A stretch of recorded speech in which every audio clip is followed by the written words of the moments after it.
Hey guys, আসসালামু আলাইকুম। আপনারা সবাই কেমন আছেন? আশা করি সবাই অনেক ভালো আছেন। তো আমি আলহামদুলিল্লাহ ভালো আছি। তো আজকে আরেকটা ব্লগ ভিডিও নিয়ে হাজির হয়েছি। এটা পাখির ব্লগ। তো সেটি নিয়ে একটা ভিডিও আপলোড দেওয়া হয়েছে। তো আজকে আরেকটা পাখির ব্লগ দেখাবো। চলেন শুরু করা যাক। তো গাইস দেখতে পাচ্ছেন, এগুলো হচ্ছে আমার সেই ছোট বাচ্চা পাখিগুলো দেখতে পাচ্ছেন আমার হাতে।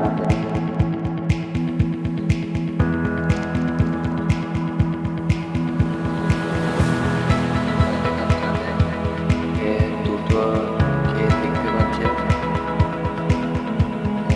সেই বাচ্চাগুলো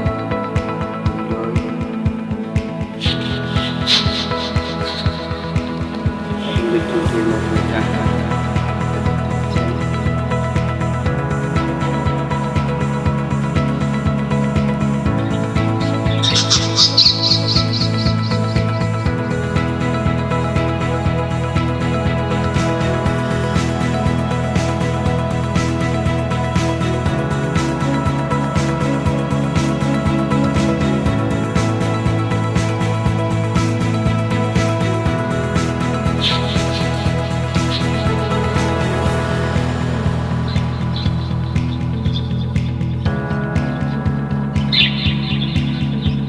তাদের দুটো দেখেন।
দেখেন, যাচ্ছে